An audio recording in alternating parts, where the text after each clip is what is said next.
Okay, hey, we got a little bit of pickup today for the, I guess it's our grant to eliminate the balsam, which are spreading the spruce budworm. So we got a big truck here. I don't know how many loads he's got here, but probably more than 2.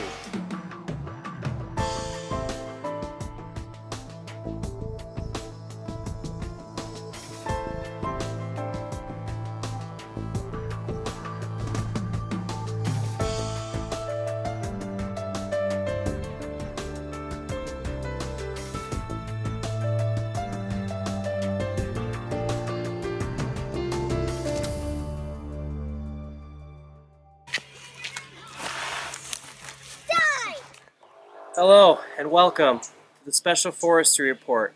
I'm Alex, half man, half machine Quanley. And I'm John, Balsam Bane Erdmann. And we're coming to you live from Camp Voyager. You know, 100 years ago, this place looked a lot different than it does today. It was towering pines, but then it was logged by a man by the name of Cyril Fortier, a Canuck from Quebec, Canada, came over to the Ely area and logged the farm lake on up to White Iron where he lived. There was a logging camp on South Farm, some of you have seen. And so he logged this area, including the Camp Voyager property. It looks much different than it did back then. With big pines, you wouldn't have all this underbrush. But when the pines were taken, aspen and balsam came in. The deer followed. There used to be woodland caribou here. And then the underbrush started to grow, and then the balsams eventually took over, and they have become diseased by the spruce budworm. That's right, John. And this year we've got some crane trucks coming in to take away some of the balsams that we've cut up on the basketball court. And they hauled away about 8 loads, John? I'd say so. It's a mountain of balsam. A mountain of balsam they've hauled away. And so we're working with the DNR. They're developing a Forestry Plan 1.0, but meanwhile, we've developed a Forestry Plan 2.0 draft. Our own. He drafted it. And with the help of Wandering Elk and John the Balsam Bane Erdmann, of course. And so the Forestry Plan is how we're going to get this peninsula safe from forest fire.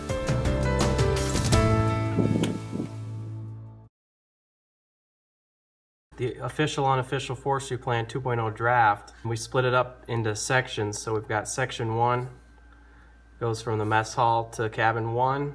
Then section 2 is all the cabins 1 through 9.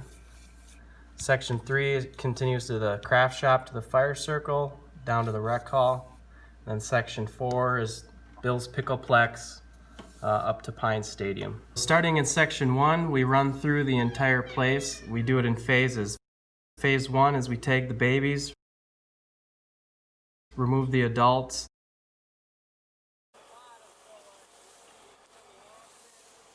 gather any loose cages, and then pluck the baby balsams. Then we go through, once all the balsams are removed, we go into phase 2, which is clearing around each individual pine or birch tree that we want to keep with the brush saw. And then phase 3 is cages, and we cage everything. So we've gotten through section 1, phase 1, 2, and 3. Now we're in phase 2 of section 2. We're over here by the horseshoe pit, where we haven't touched with a chainsaw, a hatchet, or any other material in ever. You can see the balsams are so thick they nearly blot out the sun. Here we are down at Babe or Gino's cabin, as it's sometimes called, because their families live down here, right on Farm Lake. These are 2 towering pines, red pines, that Dave Chirp planted in 1962. It shows how they can take over once they get a chance to get the light. Here we have a patch that was cleared about a year ago, and we then came back and planted it with some birch, red and white pine. And you can see that the raspberries and underbrush quickly take over. But we have caged our trees, and we're giving them some sunlight. Here we are out at the fire circle. Most of these trees here were planted about 20 years ago. Now they're in the maintenance phase where we just trim around them every so often, and sometimes we trim the lower branches up. Then behind the circle, fire circle, we've got a young forest that is also in the maintenance phase. Last year we completed phase 1, 2, and 3. We've got the cages on them, and now it looks like here we've got a young pine that's already growing out of its cage, and it's going to be graduating soon to a larger cage. That's in phase 2 of the forestry plan. We've cleared out the balsam, and now we're working on trimming around each of the pines so that they're wide open and ready to grow. We're trying to get rid of this mountain maple because it shades out all these trees, and then we'll come through and cage them all. Here we are at cabin 4. As you can see, over this way we have some balsam that are going to be cleared this summer on that point leading out to by Garden Lake. And then to the left of those is an area that was cleared about 20 years ago, and we planted some pines, and some of them are doing pretty well because we had them caged. But primarily most of these are coming off of those 2 big white pines down on the lake in front of cabin 3. We have to keep the brush back. We have to come in and cage them until they get to be at least 6 feet high so that the deer cannot reach up in the winter and eat the buds on top. We have some of the cages we've pulled off of previous trees that need to be put onto new ones. We've staged them here by cabin 3, and these will be staked out over around the pines so that the varmints can't get them.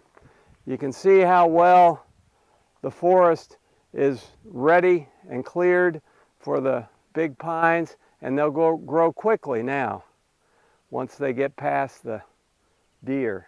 We're now down by cabin 1, and this is much a natural forest which has come off of some of the big pines and spruce that are right down here. Jeff Kimmer, Deb's husband, built the canoe racks that we have here, but there used to be 2 wide 1-story canoe racks on the ground here, but now, as you can see, they are big and growing white pines. Here we have the nurses and cook's quarters on the right, and you can see the large red pines that we planted about 20 years ago. I can remember Steve Clark was here and helped put these into the ground. And these are trees that are now easily 40 feet tall because they got a lot of sunlight. This stand of red pine is here because of Sue Shainfeld. She was here with Leroy about almost 20 years, and every day of the summer that she was here, she was caging trees and protecting them. And you can see what the fruit of that labor is. You've got towering red and white pines, and the forest is going back to what it was originally, a forest of large pines that was logged here back in about a little over 100 years ago.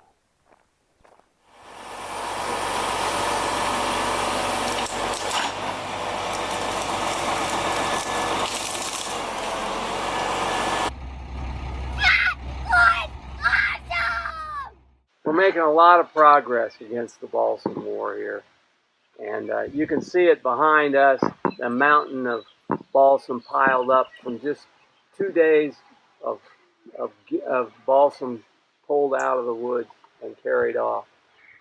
This is only a start.